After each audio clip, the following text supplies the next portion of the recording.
Bienvenidos todos, estudiantes y docentes de esta institución. Nos acompañan también el señor rector presbítero licenciado Guillermo Avilés y el equipo formador del Seminario Mayor, Menor y Curso Introductorio. Reciban todos un cordial saludo y hago extensivo también el saludo de nuestra máxima autoridad del seminario, Monseñor don Francisco Moreno Barrón, arzobispo de esta arquidiócesis, que por motivos de un compromiso pastoral, la inauguración, reapertura de la Casa del Migrante en Tecate, siendo este programado con anterioridad, no estará con nosotros. Damos inicio rescatando unos generales de Santo Tomás. Desde su nacimiento, 1225, en Rocaseca, Italia, hasta nuestros días, a 797 años, honramos la memoria de este gran pensador del medioevo, teólogo y filósofo. Su pensamiento tuvo a Dios como tema central, sin embargo, valoró la experiencia sensible y el poder de la razón, mostrando su filosofía en una vigorosa tendencia hacia lo concreto. Su obra es uno de los momentos culminantes del pensamiento medieval, realizando la síntesis más acabada entre el aristotelismo y la doctrina cristiana.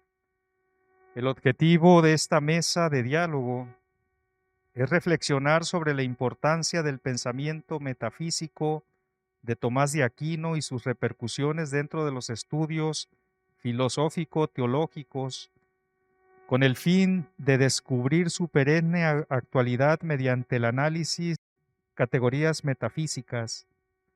Nos acompañan en esta mesa y a quienes presentaré por orden de participación: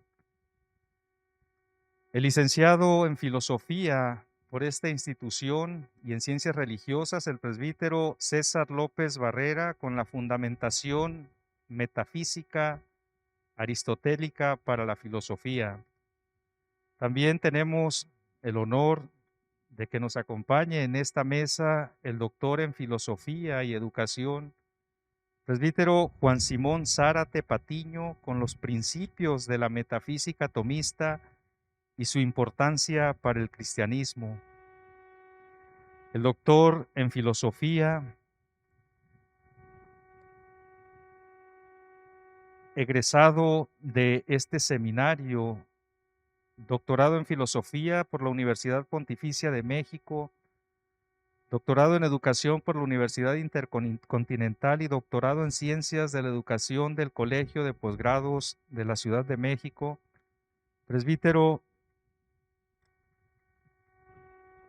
Rubén Betancur García, con el tema El lugar de la metafísica en los planes de estudios de los seminarios diocesanos. También el alumno seminarista de octavo semestre de la licenciatura en Filosofía, Ángel Ramón Ángeles Cristerna, con el opúsculo de Ente y Esencia de Tomás de Aquino. Demos un fuerte aplauso para darles esta bienvenida y agradecerles su participación. En cuanto a la dinámica de esta mesa de reflexión, los ponentes tendrán 20 minutos para presentar su reflexión y el seminarista 15 minutos. 5 minutos antes del término del tiempo asignado, un toque de campana notificará a cada ponente para que logren aterrizar su propuesta. El segundo toque marcará el tiempo terminado. Las preguntas se harán hasta el final, una vez que hayan concluido la participación de todos los ponentes. Se hará a través de una papeleta que será distribuida, en la que se anotará nombre, a quien va dirigida la pregunta, y hacer un máximo de 2 preguntas. Comenzamos con el licenciado presbítero César López Barrera, con la fundamentación metafísica aristotélica para la filosofía. Bienvenido. Bien, muchas gracias. Y desde que veníamos en el camino, para nosotros que estamos en el introductorio, era de gran alegría el dirigirnos hacia acá para estar con todos ustedes en esta solemnidad, por decirlo así, en esta fiesta de Tomás de Aquino. Y lógicamente, al hablar de Tomás de Aquino, es necesario considerar la fundamentación filosófica, la génesis de la metafísica en Aristóteles. Bueno, es necesario considerar que, en primer lugar, el bosquejo que presenta Aristóteles en su libro primero de Metafísica es aquella consonancia y disonancia con el anterior pensamiento, con todos aquellos que en cierta forma participaron de un más o un menos, mayor o menor, del distinto saber que aportaría esta solidificación metafísica. Y bueno, hay que identificar que no se le llamaba propiamente metafísica, sino ciencia del ser o filosofía primera, diferenciándose de lo que es la ciencia segunda, la física y otras ciencias tales como se los estoy comentando. Bien, y llegaron precisamente Andrónico de Rodas en el año 60 antes de Cristo a Roma, llevadas por Apelicón, y es aquí cuando este pensador de tinte aristotélico pues va a conglomerar lo que son el corpus aristotélico. Y es así en este sentido que nos profundizamos un poco en esta dinámica de la metafísica de Aristóteles. ¿Cuál es el actuar del estagirita en esta situación? ¿Por qué fue tan importante para Tomás de Aquino? Precisamente por esta oportunidad que pudo hacer de esta síntesis del saber. Él va a identificar que a lo largo de la historia el saber se va conglomerando, va llegando a la consecución de la verdad ciertamente, un más o un menos como les comento, y es por ello que una frase fundamental, ¿sí? Ustedes saben que la mayoría del saber que tiene Aristóteles es gracias a su maestro Platón, mientras que éste realizaba diversos viajes al desierto, se encontraba con los eh, pitagóricos y de ellos extrae también su saber Platón. Pero hay una frase muy significativa: amicus Plato, sed magis amicas veritatis. Entonces, amigo de Platón, pero más amigo de la verdad. En ese sentido hay una síntesis muy significativa, les comento. En este sentido va a arguir sobre la temática del ser y le va a parecer muy agradable, pero no comienza con la distinción de esta dialéctica o dinámica entre el ser y el no ser, y también potencia y acto, ni sustancia y accidentes, sino va precisamente a tratar de resolver esta problemática, y le va a sorprender cómo incluso Platón no reacciona de esta manera como él, sino en este sentido incluso encontramos en el Teteto que llega a ser irrisión de varios pensadores, como dice respecto a los corífeos, dice, eh, ¿para qué hablar de los corífeos? De los filósofos mediocres es mejor no hablar. Veamos cómo esta situación no es la postura de Aristóteles, sino que precisamente va a comenzar por Parménides. Y bueno, ¿cómo va a resolver estas aporías sobre el ser y el devenir, el ser y el no ser? Bueno, pues va a hablar del ser y de la multiplicidad. ¿Qué es el ser para Aristóteles? Pues es precisamente la realidad concreta, es la sustancia. El ser es la sustancia, y precisamente al hablar de la sustancia hablamos del compuesto. La sustancia o el ilemorfismo aristotélico va a estar aquí de fondo. Por una parte es esta inquietud, ¿verdad? ¿Cómo resuelve precisamente respecto a Parménides? Y por otra, también ustedes identifican el devenir en Heráclito, ¿verdad? Va a ser una especie de conjunción, pero a la vez va a decir, bueno, el ser es ciertamente, pero el ser es existente, el ser es la sustancia. ¿Y qué es la sustancia? ¿Qué es lo medular? Precisamente la esencia, ¿verdad? Y la esencia se refiere a la sustancia. Bueno, hay que tener en cuenta también que en otro punto de partida, ¿sí? Se encontraba en un momento en el cual toda la tradición del mito va quedando atrás. ¿Por qué? Porque precisamente en esta tradición que en Platón va a estar muy presente, va a decir Platón, por ejemplo, ¿sí? De nuestros antepasados hemos recibido toda la sabiduría, y dice Platón, es venerable recuperar esta sabiduría. Pero ¿cuál es el detalle? Que en la sociedad se estaban dando muchos avances en materia de arte, de pensamiento, y va a identificar el progreso, por lo cual va a identificar cómo en la misma experiencia social hay una mixtificación del mito, una mixtificación social. ¿Por qué? Porque le da bastante auge a las artes, a los avances, y en ese sentido también identifica el progreso de la filosofía. Y aquí en la filosofía es donde nos podemos detener un poco. De lo importante de la filosofía es precisamente la sabiduría. ¿Por qué? Porque se busca por sí misma. Esto es el punto de partida para este pensador.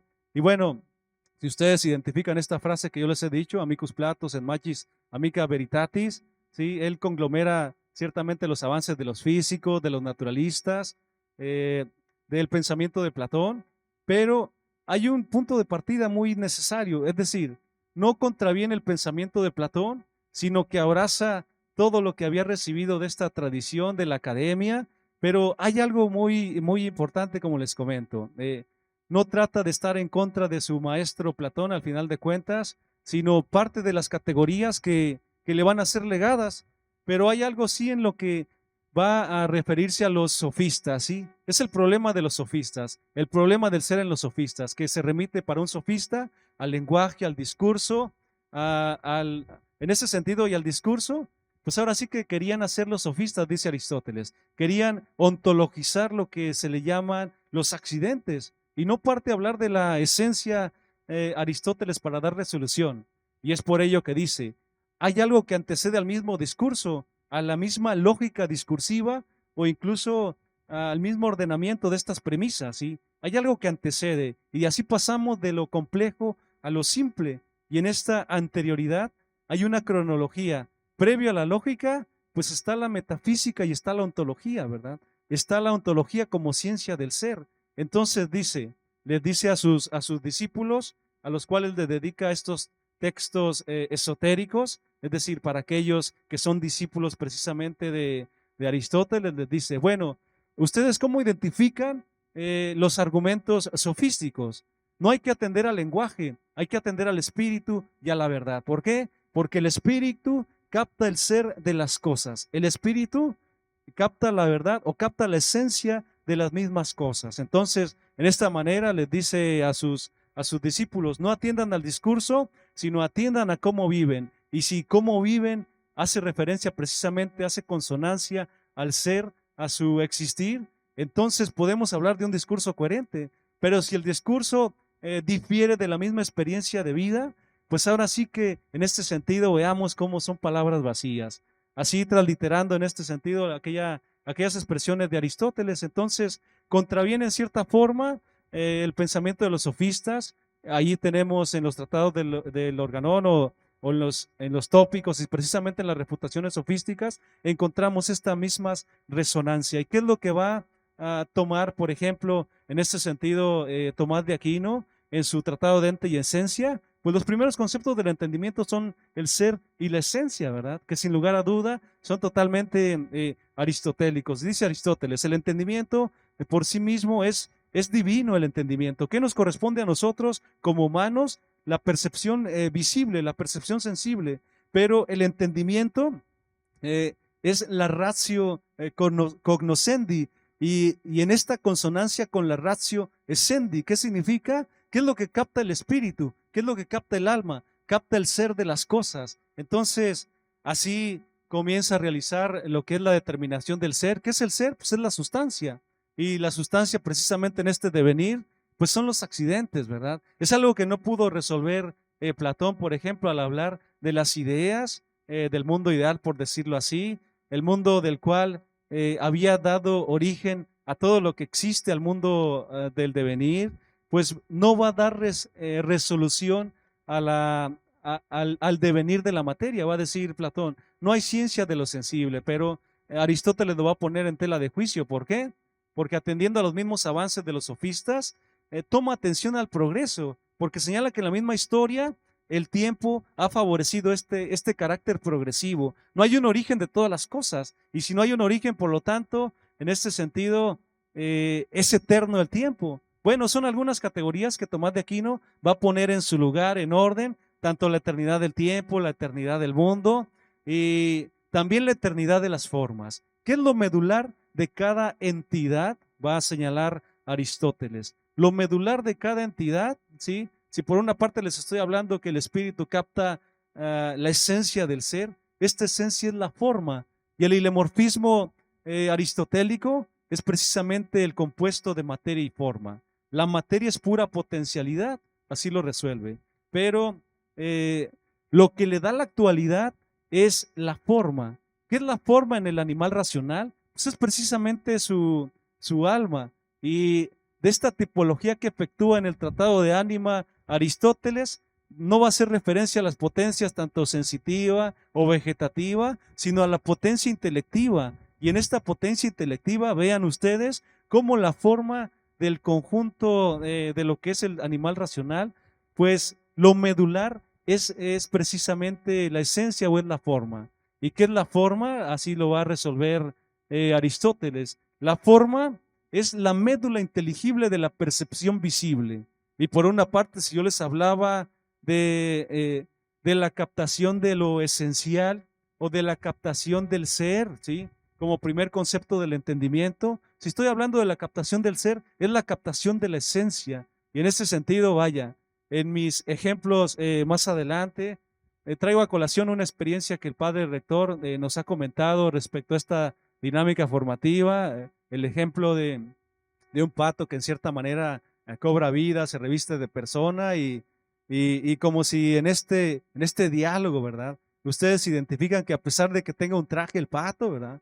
Le pueden decir, bueno, pues es que eres un pato y el pato, si pudiera decir, si pudiera hablar disfrazado, dice, pero no soy pato, pero hace cuac, cuac, pero no soy pato, te puede decir, pero tienes patas de pato, pero no soy pato. Bueno, en ese sentido, eh, traigo a colación la experiencia con mis chicos alumnos de la preparatoria, donde precisamente estaba exponiendo cómo realmente se da, por una parte, la entidad o el ente o lo que podemos conocer, ¿sí? Lo que podemos percibir sensiblemente. Y yo les decía, bueno, pues eso es la realidad esencial, pero ¿qué capta el entendimiento? Capta el ser de las cosas, capta lo esencial y se expresa a través del lenguaje. ¿Por qué? Porque las cosas en sí mismas no tienen lenguaje, sino el hombre, como bien lo puede expresar Heidegger, ¿sí? El lenguaje es la casa del ser. El hombre lo expresa y extramentalmente se expresa a través del concepto. En ese sentido, y una joven me dijo, bueno, pues está hablando de los posibles eyes o pates, y precisamente salió a colación por pregunta de uno de ellos, ¿verdad?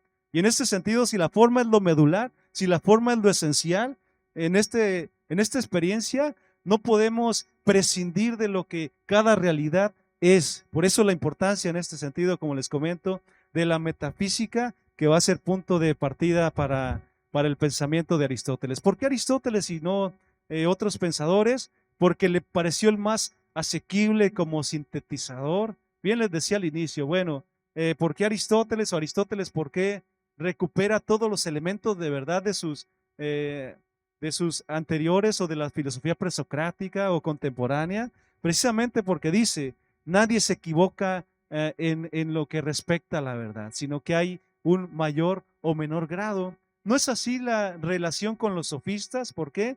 Porque estos tergiversan la verdad. Hay una intencionalidad tergiversada que impiden el desenvolvimiento, el conocimiento de la verdad en la historia. Y es por eso que no se logra realizar precisamente esta situación. Tomás de Aquino va a resolver la dinámica de las formas. ¿Por qué? Porque si para Aristóteles no han tenido un principio, sino una finalidad, en Tomás de Aquino va a ser, bueno, pues antes de las formas han sido creadas. Resuelve la diferenciación categórica de las diversas causas, eficiente, formal, material y final, pero hay una que falta, es la causa primera. Y en este sentido, si en Aristóteles se ven las más altas posibilidades de la razón especulativa, ¿sí? Pues estaba privado. ¿Por qué? ¿Por qué estaba privado de todo conocimiento? Voy en línea en este sentido de San Justino Mártir, que va a adjudicar que si ellos no pudieron accesar a logos, a la verdad plena, a la verdad encarnada, es precisamente porque no se les había manifestado. Pero como les comento, en este espíritu de escrutar y de conocer la esencia de las cosas, el ser en sí, el ser real, la fundamentación, pues es precisamente en Aristóteles va a identificar aquello que Tomás dice, ¿sí? Eh, respecto a la naturaleza, dice, la gracia no destruye, sino eleva y perfecciona la naturaleza. Gratia non destruit, sed elevat et perfecit naturam. Y es precisamente bajo la divina revelación, ¿sí? Va a ser asequible este pensamiento. ¿Para qué?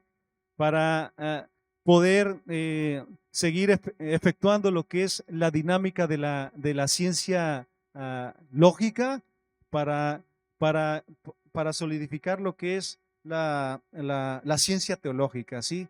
Es algo que se puede identificar desde el mismo Aristóteles como padre de la lógica. Y bueno, pues por mi parte, pues esa es una breve síntesis de lo que yo he podido compartir pues durante tiempo en la materia de Aristóteles. Gracias. Nuestro siguiente invitado, el doctor en filosofía y educación, religioso de la congregación de los salesianos, el padre Juan Simón Zárate Patiño, nos acompaña con la reflexión sobre los principios de la metafísica tomista y su importancia para el cristianismo. Le damos el micrófono y adelante, padre. Acabo de superar el COVID, ya salí negativo. Dicen que una de las secuelas que queda es cierta sordera, y lo estoy comprobando. Mi nombre es Juan Simón Zárate, religioso salesiano, y actualmente trabajando aquí en Tijuana en la obra salesiana y colaborando desde el año pasado aquí en el seminario.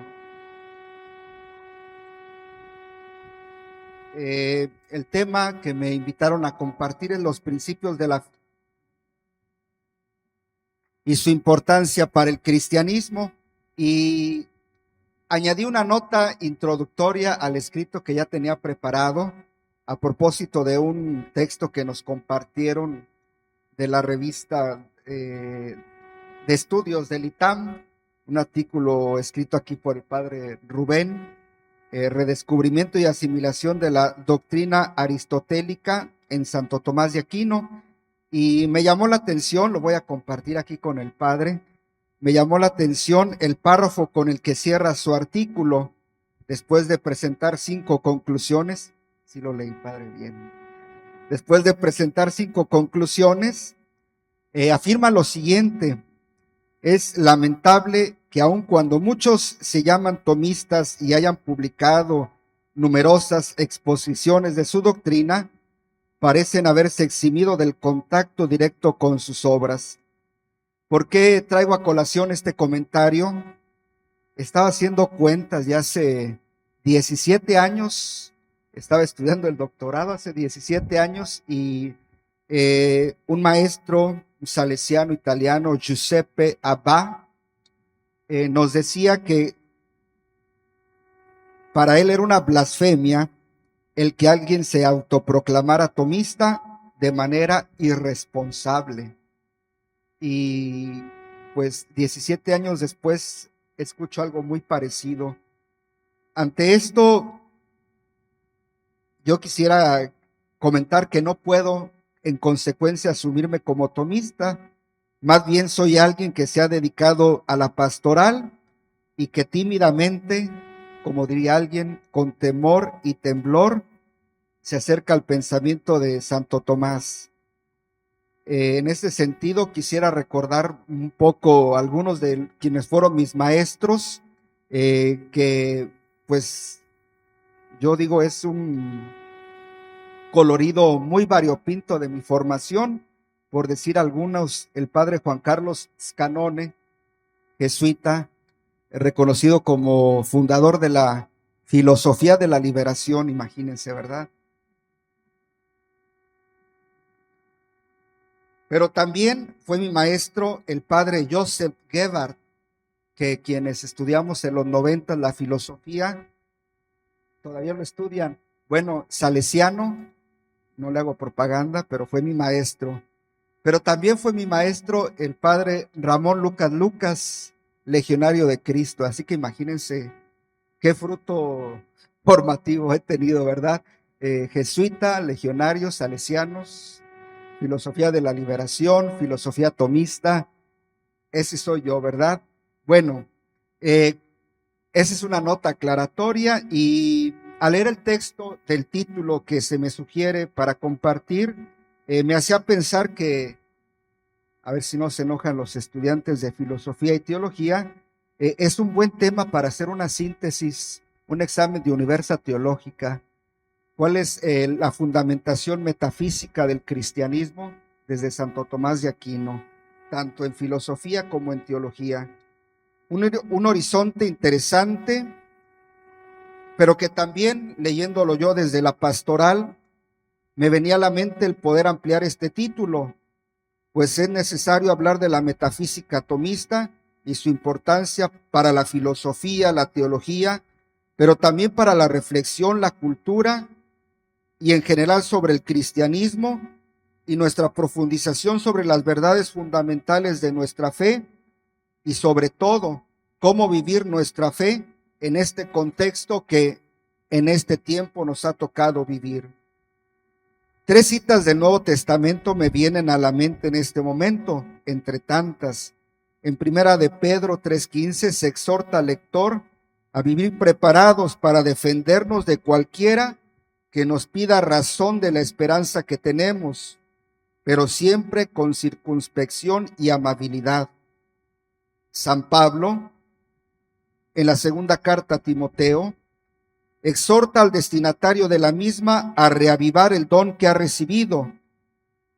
Y unos versículos más adelante dice al mismo interlocutor, le invita a conservar el sagrado depósito de la fe. En esas 3 citas, entre tantas otras que pudiéramos encontrar, ubico esta intervención. En estos textos aparecen motivaciones como fortalecer, conservar, reavivar. ¿Cómo realizar esta tarea de profundizar en la fe recibida? A lo largo de la historia, desde los mismos apóstoles, recordando a San Pablo, sobre todo en la patrística, y aquí nos acaba de comentar el padre a San Justino, que es considerado de los primeros padres de la iglesia que tranquilamente dialogan con la filosofía, e incluso en el diálogo con Trifón llega a decir que quienes dedican su vida a la filosofía son en verdad santos. Eso me gusta bastante. Y bueno, podemos hacer un recorrido rápido y breve sobre la historia de la filosofía hasta llegar al siglo XIII, con quien nos interesa hablar en este momento, Santo Tomás de Aquino. Él es quien nos ayuda a lograr una sistematicidad única que favorece la comprensión y fundamentación de la reflexión en los misterios centrales de nuestra fe desde categorías metafísicas. Quisiera permitirme abordar este espacio en 4 momentos, no sé cuánto logre agotar, que serán los siguientes. ¿Cuál es el fundamento de nuestra fe? ¿Cómo entender el ser del hombre desde nuestra fe? En consecuencia, ¿cómo vivir nuestra fe? Y como culmen, ¿cómo celebrar nuestra fe?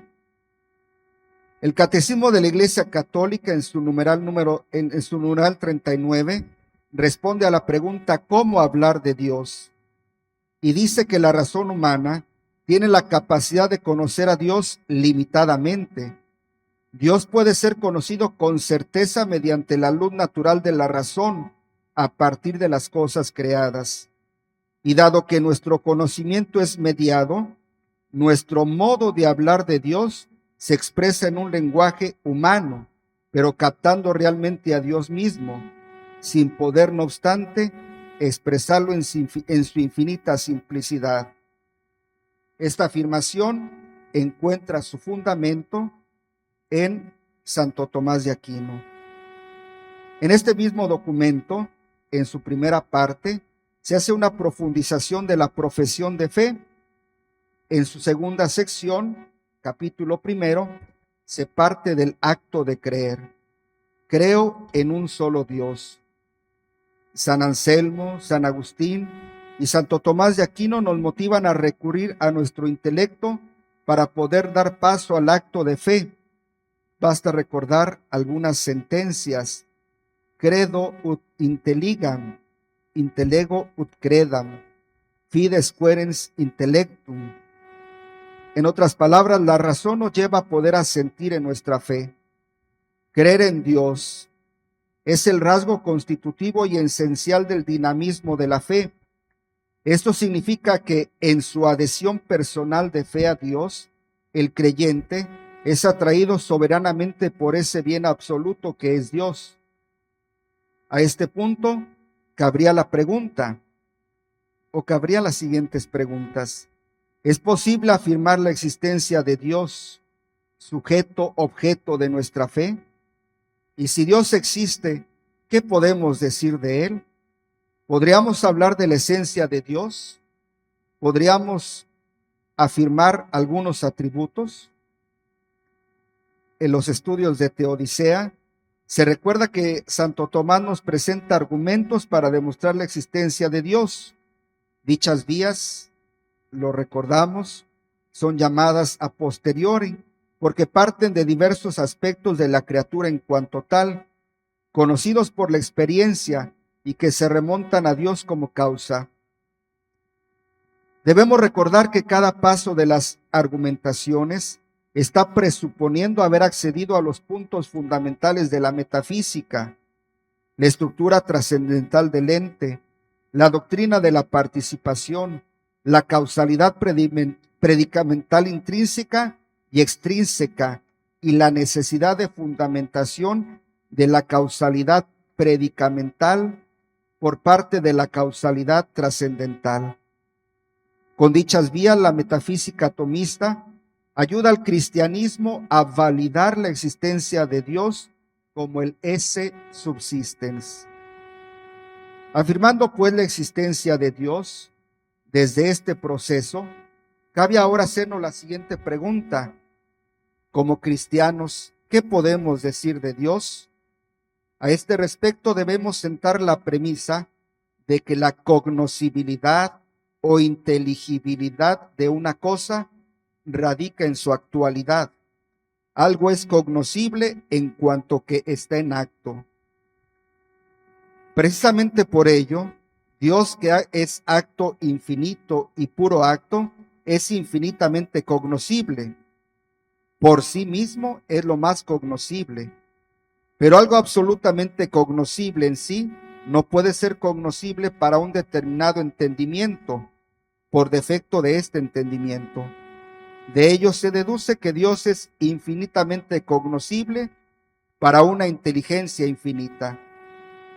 Ahora bien, aunque no es posible un conocimiento comprensivo de lo que es Dios, sin embargo el hombre puede tener un conocimiento verdadero sobre Dios.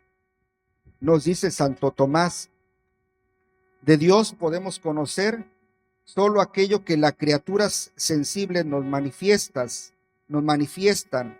Estas no pueden en absoluto manifestar la esencia divina, porque distan de ella infinitamente. Puede solo afirmar la existencia de Dios y los atributos abstractos que están estrechamente en conexión con aquella. De esta manera podemos afirmar que la incomprensibilidad de Dios para el hombre no supone que Dios sea incognoscible, sino que por el contrario es incomprensible por ser infinitamente inteligible o cognoscible. La inteligencia humana puede conocer la existencia de Dios como causa a partir de las criaturas. Además, podemos afirmar también con Santo Tomás que las cosas creadas son la fuente de nuestro conocimiento de lo que Dios es.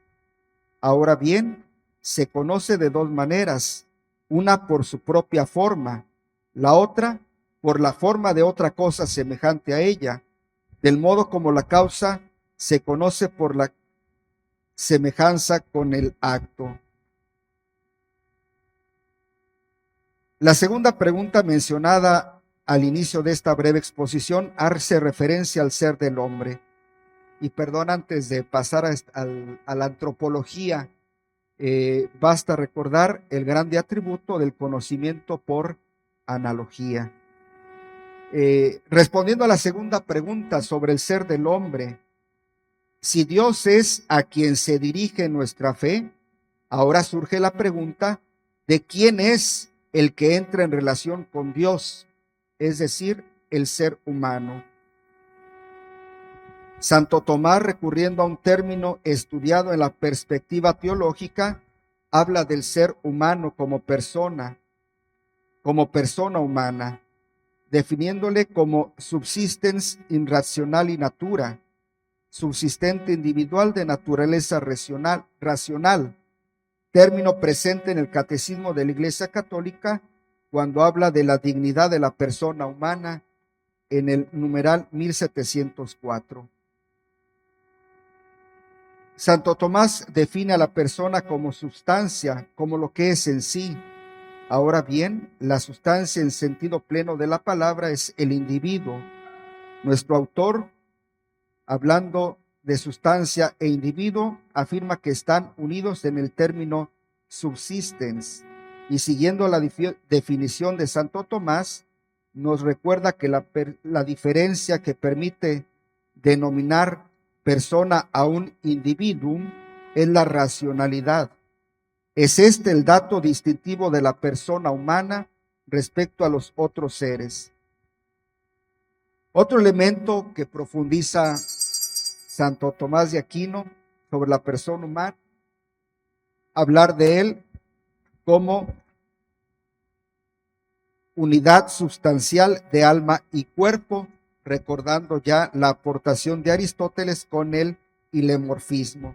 Bueno, también habría que hablar de la ética, que mientras para Aristóteles es una ética que está conducida a la sabiduría, a la fronesis, Tomás, la finalidad de la ética trasciende en la beatitud, en la contemplación del ser absoluto, y es esta la grande aportación de Santo Tomás de Aquino.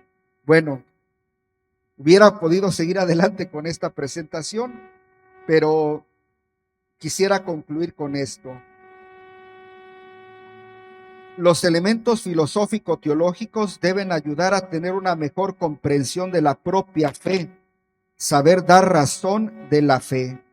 La metafísica tomista ayuda a que dichos estudios encuentren solidez, firmeza y claridad. Sin embargo, y lamentablemente, hay una serie de pensadores que hablan de la muerte de la metafísica. Algunos filósofos contemporáneos y algunos otros reducen, como nos decía el padre hace un momento, Heidegger, Habermas, reducen la metafísica a una mera metafísica del discurso, olvidándose de todo elemento trascendental. Sabemos que la filosofía contemporánea elude los temas de la metafísica para centrarse en la actualidad, en profundizar, por ejemplo, la filosofía política, la filosofía del lenguaje. Incluso hay quienes afirman que el fin de la antropología filosófica, afirman que ha terminado la antropología filosófica para dar paso a una llamada psicología filosófica. Somos testigos también de la desaparición en algunos campos filosóficos de la ética metafísica para dar paso a una ética mínima, a una ética del consenso, del acuerdo y del estar bien.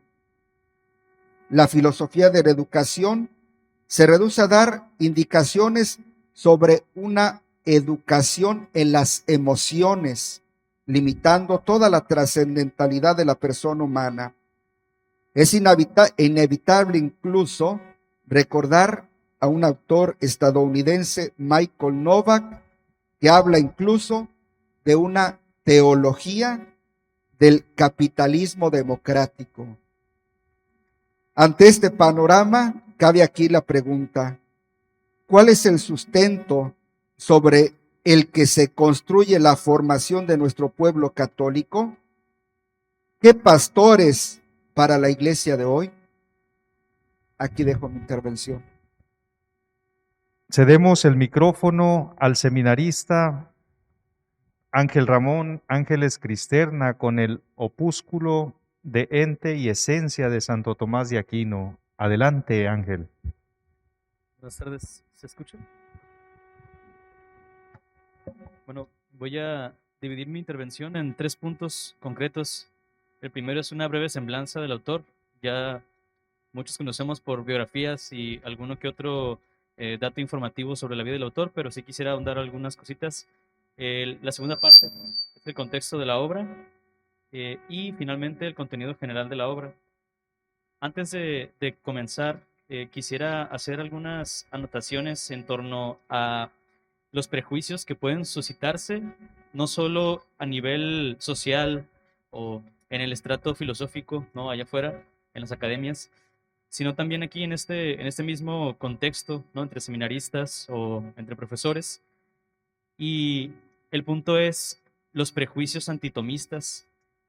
Apunté algunos, yo sé que no son todos, algunos de ustedes tendrán ya su propia reflexión en torno a ello, pero sí quería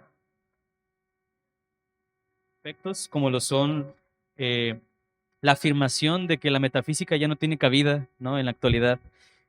También está dentro de ello, me parece, esta forma en que proclaman que es imposible hablar de la verdad o incluso conocer la verdad, conocer a Dios, hablar de las esencias. También está otro aspecto que es un poquito, pues, me parece que no es tan de corte intelectual por la naturaleza de cómo lo plantean, pero es la obsolencia de su sistema, ¿no? Hablan de Tomás de Aquino como, bueno, también Aristóteles lo hablan como si fuera obsoleto, como algo ya superado. Eh, Primero, por ser un pensador creyente, segundo, por ser medieval, ¿no? Entonces, ahí hay un sesgo que puede suscitarse en estos dos aspectos. Jacques Maritain hablaba un poco de la cronolatría, lo plantea de una manera muy bella porque dice, el pensador actual o las personas actualmente piensan que con el hecho de que unos años atrás tal filósofo haya hablado de cuál tema, por el hecho de que haya pasado cierto tiempo ya está superado. Y él hacía como una especie de reproche. Entonces, lo que tú digas dentro de 2 años ya va a estar superado, ¿no? Y así sucesivamente. Es un poquito, pues, cae en el absurdo de repente, pero es posible este prejuicio, ¿no? Y también está el hecho de que muchos dicen que ya no tienen nada que decirnos en la actualidad, tanto Tomás de Aquino como Aristóteles. Otras objeciones que son más específicas y que provienen de diversas corrientes ideológicas y que veo la causa en la incomprensión de Tomás, incluso de la falta de lectura en Tomás. Me viene a la mente un ejemplo muy concreto y es el de Simone de Beauvoir, que habla en torno a un tema sobre la mujer, que saca esta cita mal situada en realidad, eh, en la que saca de contexto cómo se concebía en aquel tiempo la mujer, haciendo ver a Tomás de Aquino como un misógino machista, ¿no? Opresor. Y es algo absurdo porque muchos conocen el método, ¿no? Hay algunas aseveraciones, hay objeciones a las objeciones, etcétera. Entonces, el no saber tener el método para leerlo, incluso nada más buscarle ahí la pajita para ver de dónde sacar, pues es una causa, ¿no? Que puede suscitar malos entendidos. Entonces, por sí o por no, muchos en cuanto leen, Tomás de Aquino, misógino, aparte creyente y aparte medieval, ya, ¿no? Desfasado. Entonces, ese es otro de los prejuicios. Otro está el de la fe contra la razón, que parece curioso, pero en aquel tiempo también estaba presente este problema, aunque en la actualidad de repente hay algunas reservas en torno a su posible conciliación, de si son incompatibles o no. Hay mucha variedad en este aspecto. Ahora, otro que también me llama la atención y que es uno de los que más coraje me dan, no es cierto, es de que toman a Tomás de Aquino como un mero sintetizador, ¿no? Y me refiero como a mero, como algo despectivo. Sí, hace una síntesis muy magistral, pero no se queda ahí, pues, o sea, es muy original su pensamiento y los estudiosos han dado cuenta de que él lleva una originalidad muy peculiar.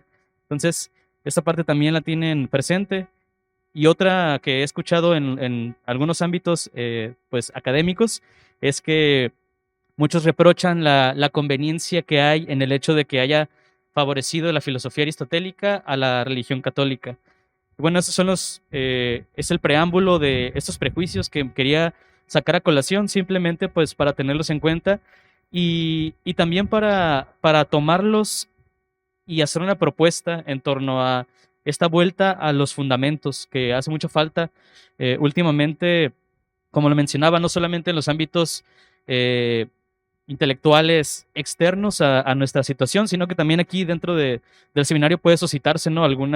Alguno que otro pensamiento relativista, e incluso a lo mejor que no tiene una mala intención, ¿no? Pero que hay algunos errores que pueden perjudicarnos en torno a la formación que estamos llevando y que también puede ser catapultado hacia la forma en que concebimos la teología, ¿no? Ya en un plano un poquito más elevado. Bueno, comienzo ahora sí con esta frase de Aristóteles: parvus error in principio, magnus est in fine. Yo creo que ya ven más o menos hacia dónde está encaminado, ¿no? Un error pequeño en el principio se constituye un error grande al final, ¿no? Incluso, pues, si lo pensamos desde una manera sistemática, ¿no? Un sistema, si el fundamento está titubeante, está algo, pues, no sólido, es frágil, pues es muy probable que los cimientos, o al menos no puedan sostener todo lo demás, ¿no? El sistema se cae por su propia falta de cohesión, de falta de coherencia. Entonces es muy importante considerar este aspecto. Eh, Hay que partir siempre de fundamentos, ¿no? Al menos si no se tiene esta búsqueda de tener las bases, de encontrar la verdad, ¿no? En algunos pensamientos es importante esto. ¿Por qué? Porque lo demás se cae por el puro hecho de contradecirse en las consecuencias. Y bueno, pasando a esta breve semblanza de Tomás de Aquino, él nació en Rocaseca, en el Reino de Sicilia. Muchos dicen que en el 1224, otros que en el 1225. Vamos a ponerle que en el 1225, ¿no? Nace de padres nobles e ingresa como oblato, lo mandó su papá para tener privilegios a una abadía en Montecassino. Después ingresa a la Universidad de Nápoles en 1239. Aquí tiene una fuerte influencia de la incipiente orden de los predicadores y gracias a su testimonio y a su forma, pues, de ser, ¿no? También su manifestación de fe e incluso, pues, la forma en que ellos daban clases, él se anima a ingresar como novicio en 1244. Ya sucede la anécdota que muchos conocemos, ¿no? Que lo encierra su familia. Y bueno, después de todo de esta desventura, ya una vez reingresando, se dirige a París como estudiante y aquí va a tener una gran relevancia el papel de Alberto Magno. Alberto Magno es muy importante en el desarrollo de pensamiento de Tomás de Aquino. Algo que a mí me parece muy bello es la forma en que Tomás se apropia, asume los contenidos, no solamente, digamos, a nivel de vivencia de fe, sino en ese sentido en el que no trastoca lo que le es dado, ¿sí? Tanto en Tomás de Aquino vemos esta búsqueda sincera de la verdad, como en Alberto Magno, que sabe de alguna manera canalizar esa búsqueda y que también pues me parece muy relevante cómo él llega a tener este papel fundamental en la manera en que asumen o vuelven a asumir la filosofía aristotélica, que en ese entonces ustedes ya sabrán que había muchas reservas en cuanto respecta a la filosofía aristotélica. ¿Por qué? Porque resurge no de Occidente mismo, sino prácticamente de los árabes, ¿no? Y es algo que bien miran con reservas porque está de repente teñida de algunos aspectos que fueron muy convenientes para su religión y que más tarde pues llega a haber ciertas pugnas en cuanto al agustinismo con esta forma que ellos llaman aristotelismo. Y bueno, en Tomás de Aquino no podríamos decir que hay un aristotelismo tal cual como una corriente que se opone al agustinismo, sino que hay una correcta forma en que asume muy bien estas dos corrientes de pensamiento.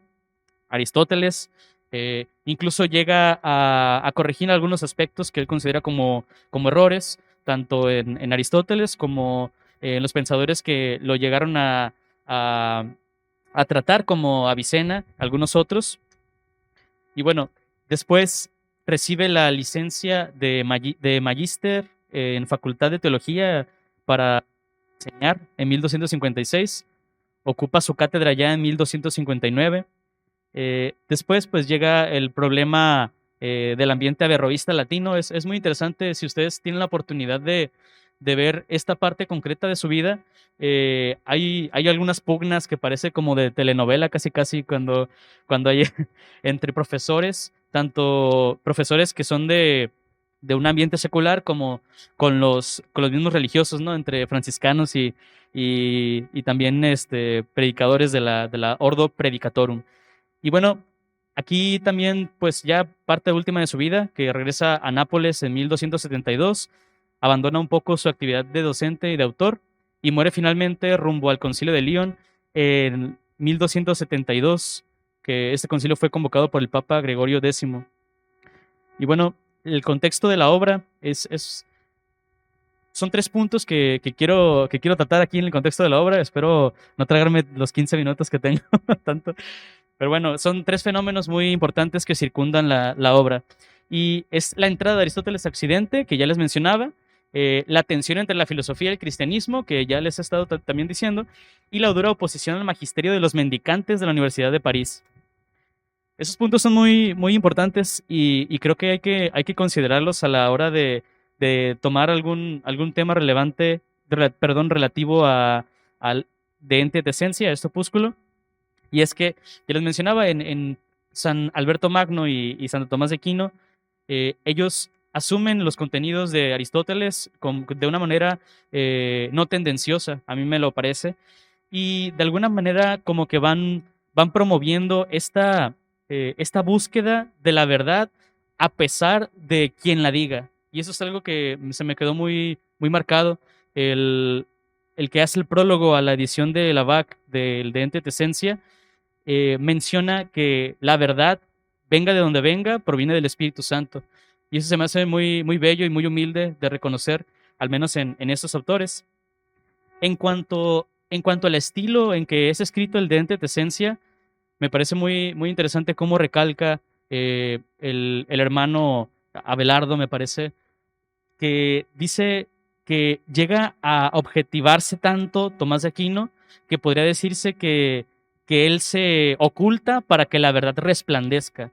Y si pueden ver su estilo de escritura, es cierto. O sea, no se anda con rodeos, no anda con cosas pues que sean muy, no sé, elucubraciones que a lo mejor no tienen pie ni cabeza, ¿no? Hay un orden, es muy concreto y es sencillo de leer. Yo ahorita que lo pensaba, Tomás de Aquino, si ustedes tienen la oportunidad de leerlo en latín, es muy enriquecedor.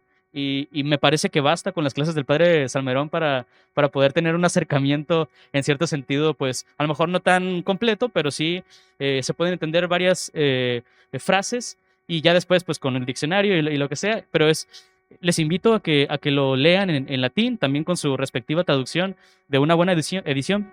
Por ejemplo, la BAC, aquí hay algunos ejemplares en la biblioteca. Y bueno, el opúsculo, pues es un opúsculo, ¿no? El opúsculo es una obra pequeña, una obra breve, y fue escrito para iniciar a los estudiantes de filosofía y a los profesores de teología. Igual estaban convencidos de que no había una filosofía, una teología adecuada si no hay una filosofía adecuada. Y eso es algo que también me ha quedado muy presente en las clases, al menos el discurso que he podido como entrever y que es apropiado es qué tanto determina nuestra formación, al menos en nuestra formación, la forma en que asumimos la filosofía, qué tipo de filosofía y cómo repercute en la teología. Eso es algo que hay que tomar en cuenta. Y también constituye una de las primeras síntesis de la filosofía cristiana. Este escrito, este opúsculo fue escrito en el primer periodo de su incorporación a la Facultad de Teología de París, más o menos como en el 1253. Y según Roland Gosling, el tiempo en que se escribe su comentario a la distinción 25ª del primer libro de las sentencias de Pedro Lombardo es este. Y bueno, dadas las reservas que tenían los teólogos en torno a la filosofía, ellos se cuestionaban si era o no lícito el tratamiento de la filosofía, su estudio. Y en Alberto Magno y el Aquinate, pues obviamente está este pensamiento que en la necesidad de ese estudio, ya que la fe requiere del servicio de la razón.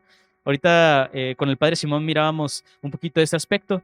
También, pues, Tomás pretende dar con el núcleo de la filosofía que es requerida para la teología en este opúsculo de Ente et Essentia, y lo propone ahí.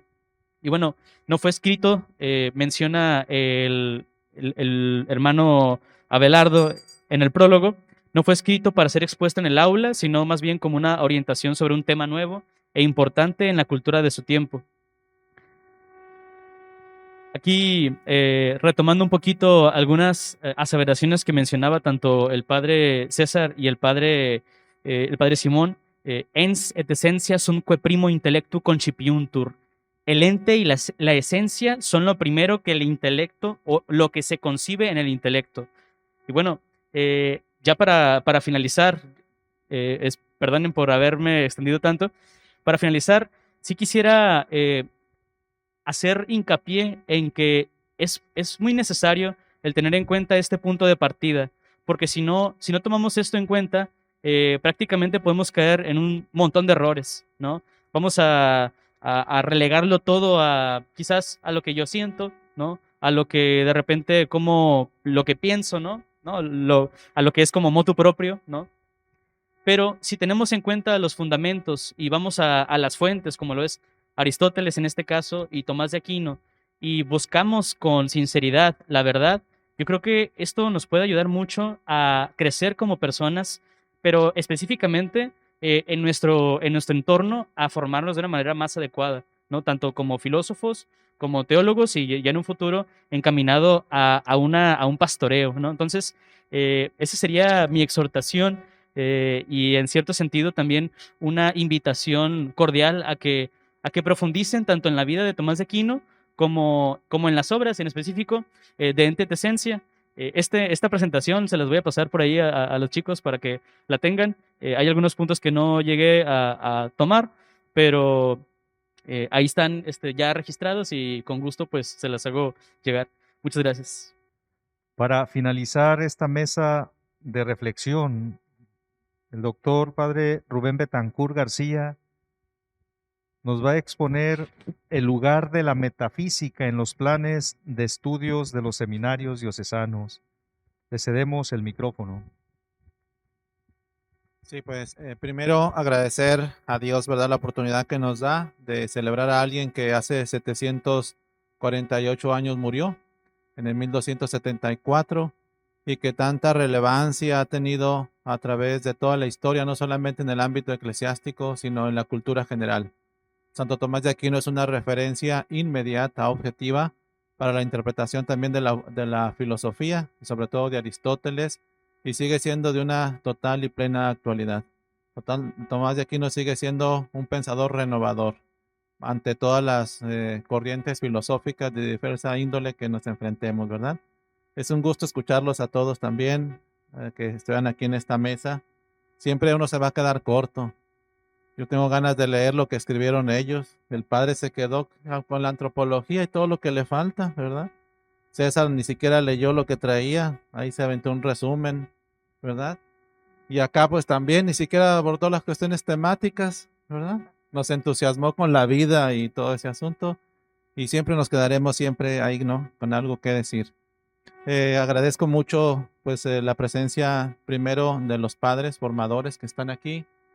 Agradecer a los profesores, sin duda alguna al padre Luna, ¿verdad? Que fue mi profesor y que al inicio me regañaba cuando aprendía el latín, el griego, ¿verdad? Y me decía, tú no vas a poder. Y yo le decía, me la va a pagar, padre, cuando esté, ¿no? Sí, y ahí, ¿verdad? Él me recibió en el seminario y es un gusto ahora, pues, poder participar también, ¿verdad? Ustedes deberán de estar acá, pero pues ahora nos toca a nosotros, padre, así que se aguanta. También, pues, a los demás padres, amigos, ¿verdad? Aquí están del seminario, está Rodrigo, aquí está los padres también, aquí Jorge, y aquí todos ustedes, ¿verdad? Y pues los saludo con mucho cariño. Siempre la pregunta sería, ¿qué significa el seminario? ¿Qué es nuestro seminario? ¿Verdad? ¿Qué significa durante ya son 80 y qué? 81 años, ¿verdad? Somos la primera institución. a nivel superior. Tantos años que hemos pasado con esto, ¿verdad? Y pues también pues recordar la relevancia que tiene nuestro seminario, no solamente pues aquí en Tijuana, en Baja California. Y lo primero que afirmamos es pues que nuestra institución pues forma parte de una iglesia no solamente particular, sino de una iglesia mexicana en Latinoamérica y en el mundo. Nuestros planes de estudios no están formados de una manera arbitraria. Seguimos unos lineamientos, unas directrices, una normatividad desde lo más alto, ¿verdad? Que es el Papa, desde lo que el Papa nos va diciendo, desde las congregaciones y dicasterios que están formados para eso. Recuerden, por ejemplo, la Congregación para la Educación Católica.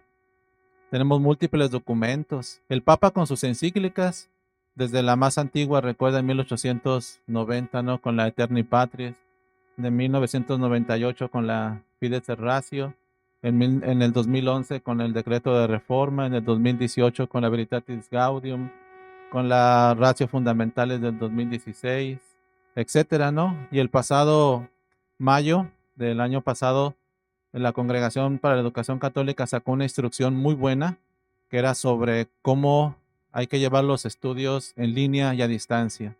¿Qué porcentaje de materias habrá que llevar? ¿Cuáles son las que hay que llevar en primer lugar?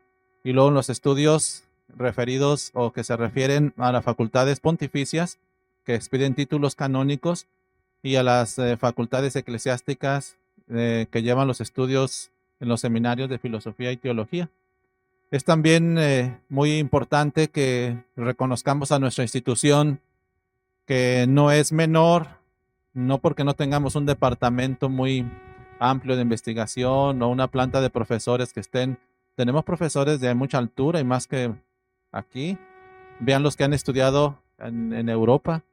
Allá mínimo en la Gregoriana tenemos gente que ha estudiado y especialistas. Ahorita citaron al padre Salmerón, ¿verdad? Pues uno lo ve y dice, pues este conoce el latín, el griego. Otra cosa es cómo lo enseñe, ¿verdad? La pedagogía. Pero pues él que sabe, pues conocen. El padre Luna, cuánto también no ha escrito, ya ha encabezado en la Comisión Bíblica, en tantas cosas, ¿verdad? También. Y los que saben. Entonces, nuestra institución es una institución seria, y es seria porque no solamente en el ámbito eclesiástico, que voy a hablar ahorita muy brevemente, sino en el ámbito civil. Tenemos 2 planes de estudios reconocidos por el Estado, con título profesional y con la pronta también obtención de la cédula profesional, ¿no? O sea, también jugamos. O sea, jugamos en el ámbito civil con las facultades que existen, que pueda haber humanísticas, de estudios sociales. Competimos con eso. No que compitamos de una manera, sino que también nosotros generamos cierto conocimiento. Claro que como institución de educación superior, con estos 2 planes, pues también nuestros estudios son estudios eclesiásticos también. Por eso les mencionaba hace un momento que la Congregación para la Educación Católica es la que encabeza la normatividad de cómo hay que llevar los planes de estudio. Igual la Congregación para el Clero, como la Ratio Fundamentales, pues de ahí proviene. La preocupación, recuerdan la preocupación del Papa Benedicto XVI en el 2015, que abrió una agencia para la evaluación de los planes de estudio de los modelos que se llama ABEPRO, que la encontramos ahí. Y esa es una institución que va evaluando las universidades pontificias y también va regulando los planes de estudio de todos los seminarios. Ahora el padre Joaquín acaba de llegar de una reunión que tuvieron de secretarios de estudios y me hicieron el favor de darme como el avance que llevan del ordenamiento de las normas básicas y programas de estudio del anterior, que es de 2012. De hecho, están bien atrasados, ¿verdad? Se tardaron mucho porque después de la Ratio Fundamentalis de 2016 hasta apenas, ahora en el 2021, no sucedió lo mismo anteriormente en la edición anterior, que es del 2012. Entonces ahorita lo que nos rigen los seminarios es basados también en el episcopado mexicano, porque el episcopado mexicano tiene una dimensión episcopal para las vocaciones y los ministerios, que junto con todos los seminarios, que es la organización de los seminarios en México llamados OSMEX, van regulando los estudios. Es decir, allí esa regulación nos sirve para unificar criterios de formación. O sea, hay un contacto con todos los rectores, con los secretarios de estudio, en las materias que son básicas y esenciales para no perder el modelo educativo que seguimos. O sea, nuestro seminario tiene un modelo educativo para los que quieran iniciar, saben que nuestro perfil es netamente sacerdotal. O sea, no solamente enseñamos filosofía, en general la filosofía, sino hay regulación de disciplinas filosóficas, teológicas, también que nos van ayudando para completar la formación, pues, sacerdotal. Es interesante cómo se va organizando todo esto de una manera que a nivel civil decimos que son políticas educativas, a nivel internacional y también a nivel nacional. Ahora, la temática de Santo Tomás de Aquino no la voy a exponer aquí porque es lo que más me gusta y me tardaría más. O sea, la relevancia de Santo Tomás de Aquino en los planes de estudio y cómo hay que tomarlo como referencia obligada para la parte sistemática y aún histórica, no lo vamos a ver aquí. Simplemente nos vamos a reservar en las cuestiones de la metafísica, ¿no? O sea, ¿qué lugar tiene la metafísica en los planes de estudio? Pues sin duda alguna es algo relevante, ¿no? ¿Por qué es relevante? Porque la Iglesia Católica en estos documentos que les he dicho, y hago el eco también como lo hizo aquí Ángel, ya les mandamos por ahí esta presentación que yo estoy siguiendo el esquema, ya lo he recibido ahí en el chat los profesores y todo esto, ¿verdad? Porque la Iglesia Católica ha visto a la filosofía no solamente como la sierva, porque eso se quitó con la Fides Ratio, ya no se habla de eso, sino la circularidad, con la independencia de cada quien, con su propio método que tiene, sino que la filosofía nos ayuda a pensar bien, a sistematizar. Y aunque se escuche raro en nuestros tiempos, hablan ahí los documentos que para defender y promocionar la verdad se requiere la filosofía y en concreto la metafísica. Esto corresponde pues también a la sólida y adecuada formación de la calidad de la formación intelectual. Yo les mencionaba en algún momento, no me acuerdo en qué clase, que hay un plus que tienen nuestros programas de estudio que no lo tienen ninguna otra casi facultades en México. Nosotros tenemos las letras clásicas. El griego y el latín no lo estudian en otras partes. Por eso yo les insistía, como lo hace Ángel aquí, y me pirateó esa idea, ¿verdad? Sí. Pues de que es necesario, como decíamos, irnos a las fuentes. Toda la chusma, muchos no tienen ese plus de poder ir a las fuentes como nosotros, a los escritos clásicos, a leer a Tomás y a Agustín desde el latín, al pasar a Platón y a Aristóteles desde el griego, ¿verdad? Y aquí está nuestro profesor de griego. Sí me saqué buena calificación, padre. No creo. Sí. Y eso nos ayuda mucho. Es un plus que tienen nuestros estudios. Hay muchos que yo recuerdo cuando estudiábamos aquí, que vienen de la Facultad de Ciencias Jurídicas o de otros así, para profundizar en el latín. Entonces, a veces acuden a la iglesia para eso también, ¿no? Dicen, en el seminario enseñan latín y vienen a querer aprender latín. Y claro que sí les podemos enseñar si les cobramos bien, Joaquín, ¿verdad? Que valga la pena. Ahí está el padre Salmerón, que nos dé los manuales y nosotros lo enseñamos. Entonces, también decimos que habla allí estos documentos que les estoy diciendo, para no extenderme mucho, que la filosofía es indispensable para la formación teológica. Y mencionan un aspecto que también es considerable. Dicen que la crisis de la teología postconciliar es una crisis anterior de los fundamentos filosóficos metafísicos. Es decir, que si la teología se desvió de una u otra manera, ha sido por la falta de una sólida formación filosófica y en especial de una sólida formación metafísica. En en el 2010, en las reuniones de seminarios de rectores, hacían una pausa de los programas de estudio porque la iglesia vio la necesidad de reformular, y así le llamó, decreto de reforma en los estudios eclesiásticos en el 2011. Entonces la iglesia en el mundo puso un alto para replantearnos de qué manera estamos enseñando la filosofía.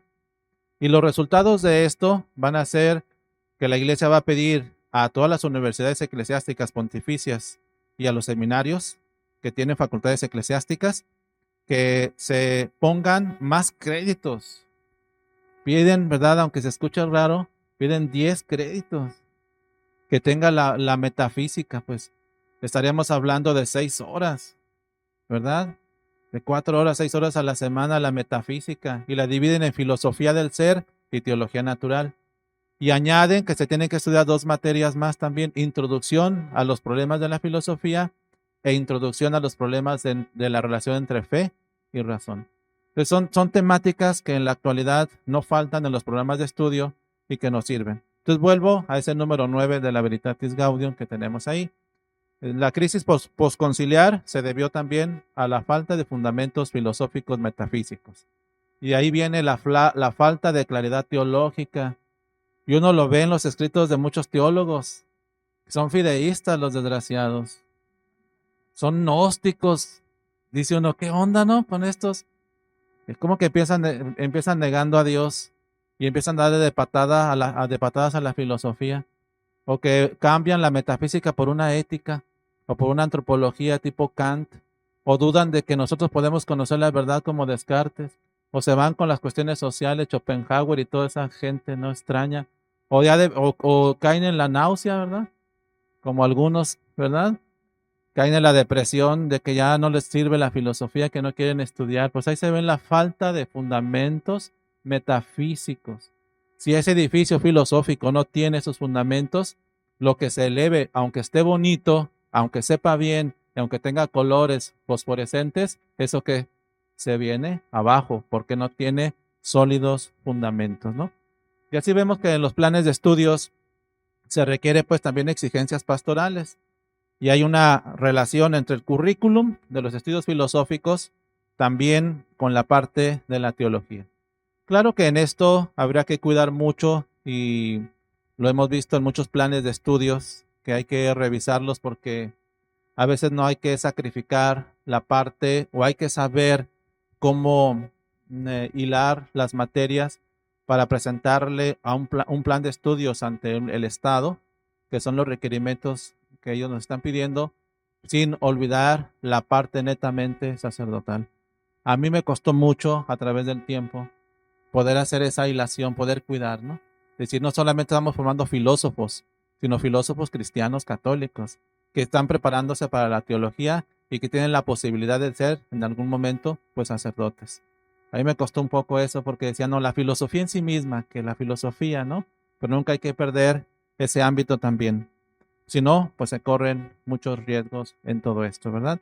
De las materias fundamentales que se nos piden en los planes de estudio de los documentos que les he dicho, tiene que encabezarla, sin duda alguna, la metafísica, entendida, como les mencionaba, como la filosofía del ser, la teología natural, y las materias complementarias, como las que les acabo de decir, que son lo que dice, ¿cómo me cae mal esa campana? Lo que dice en la creación de redes, Veritatis Gaudium, la creación de puentes, que la cuestión del puente es tan antigua, ¿verdad? Y que la Iglesia Católica la vuelve a sacar. Es decir, ningún alumno de nosotros, ninguno que estudie aquí, incluyendo los profesores, debemos de perder de vista que hay una armonía mutua y una colaboración muy estrecha entre la filosofía y la teología. Si llega un profesor donde quiera que venga y empieza a tirarle a la filosofía o la metafísica, pues hay que decirle al padre Joaquín que me lleve con él. Él habla, yo lo golpeo, ¿sí? Y le digamos, oye, cálmate, ¿verdad? Nuestra institución es una institución que sana, recta, seria, ¿verdad? Sí podemos presentar nuestras opiniones, pero siempre con ese perfil de buscar la verdad, pero esa verdad que nos lleva a la verdad plena. Comenzamos estudiando la verdad con minúscula, pues, de la verdad de los seres, pero terminamos concluyendo con la verdad de quién, la verdad con mayúscula, la verdad de Dios, Dios como la prima veritas, pons veritas, pero todavía vamos más allá con la teología, con lo que dice Cristo, ego sum veritas. Cristo es la verdad es una persona. Y está ahí la hilación desde lo concreto, lo particular, hasta lo abstracto y hasta lo personal, que nos llevaría siempre al amor de Dios. Y ese amor de Dios, una vez que de manera académica lo estudiamos con tantos años de estudio, 8 años de estudio, ¿verdad? Y todo lo que les falta, porque muchos de ustedes tienen que ir a estudiar a Alemania, ¿no es cierto? Sí, no sé a dónde, a la Gregoriana, a la Pontificia, pero tienen que irse especializando, tienen que ir conociendo todo esto para prepararnos, porque como decía el padre aquí, Juan, ¿verdad? Decía el padre, yo me he dedicado también más a la pastoral. Pues eso es, allá vamos, pues. Aunque tengamos muchos estudios como yo, aunque sean inteligentes como yo, ¿verdad? Y todo eso, al final de cuentas, ¿dónde se concretiza todo, padre? Pues en la pastoral. Pues así allá se ordenan todos los estudios, al servicio de los demás, la diaconía, al servicio de los demás, al servicio de la verdad y al servicio, pues, de la iglesia. Pues yo espero, concluyo, ¿verdad? Espero que ustedes, muchachos, que se van preparando, pues no sean perezosos, ¿verdad? Estudien duro. A todos nos ha costado estudiar. A veces hay que sacrificarse de más, ¿verdad? Hay que sacrificarse y nos cuesta mucho. Y vean cómo queda uno, ¿verdad? Así, de tanto estudiar. Barbón, miren, así como Jorge, ¿no? Pero uno va estudiando, pero vale la pena. Porque, concluyo, todo lo que estudiamos aquí no es en vano. Todo lo vamos a utilizar, ¿dónde? En la pastoral. Todo, ¿eh? Así que prepárense, ¿no? ¿Qué tipo de filosofía dice el padre? ¿Qué tipo de teología necesitamos? Pues oigan, alguien que volvamos a tener la imagen que se tenía hace unas décadas. Que el sacerdote es un hombre que culto, inteligente, ¿verdad? Trabajador, disciplinado, atento a las necesidades de los demás, caritativo, etcétera, etcétera, ¿verdad? Pues que Santo Tomás de Aquino, ya después de su nacimiento de 797 años, pues siga ayudándonos y sea un impulso, pues para ser mejores y vivir también nuestra vocación. Llega el momento de las preguntas. Se les repartió una papeleta. Solamente me han llegado 2 preguntas. Y la primera de ellas va dirigida al padre Juan Simón.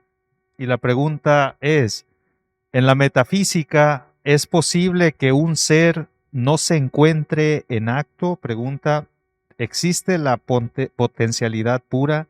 Son 2 preguntas en una, ¿eh? Otra vez, ¿en la metafísica es posible que un ser no se encuentre en acto?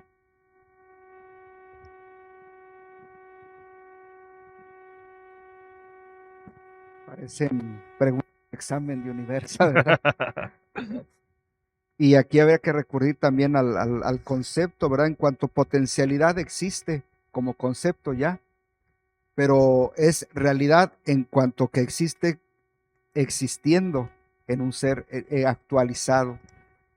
Es decir, la potencialidad en sí, estamos hablando de la potencialidad, pero no tiene realidad en sí, sino en cuanto que está actualizada. Sí. Y la otra pregunta es, ¿existe la potencialidad pura? Pues no, porque regresamos a la afirmación anterior, a esta misma pregunta. Lo que existe es el ser en cuanto tal, de lo que tenemos percepción, lo decía aquí el padre, no de la potencialidad, es una potencialidad en cuanto posibilidad, pero no como actualidad. Bien, gracias, padre Juan Simón. Esta pregunta es abierta para quien quiera responder a ella. Dice, ¿qué le diría Santo Tomás a la ideología de género sobre el tema de la percepción de sí mismo?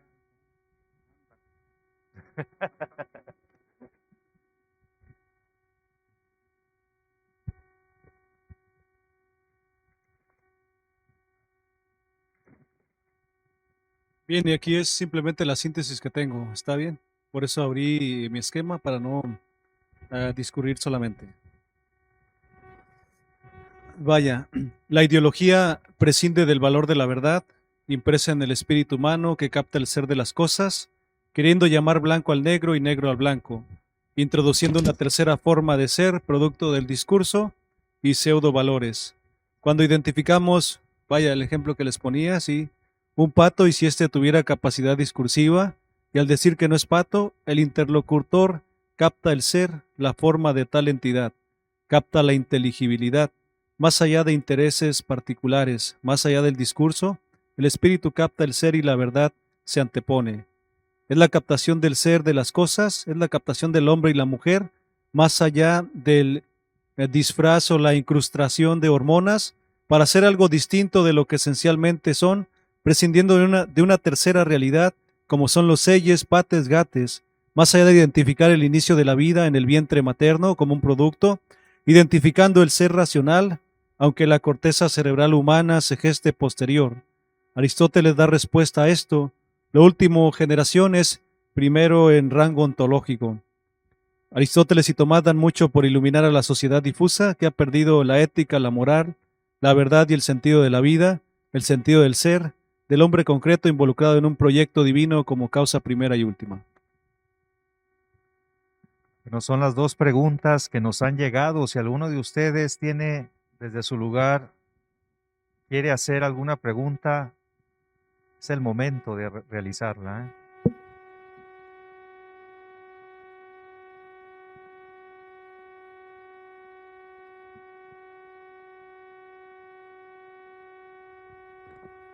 Bárbara, Carmen, a ver. Bueno, quiero agradecer la participación de cada uno de ellos, a los padres, al seminarista Ángel. Creo que nos llena de alegría promover estos encuentros, estos espacios de interacción y participación tanto de maestros como de alumnos.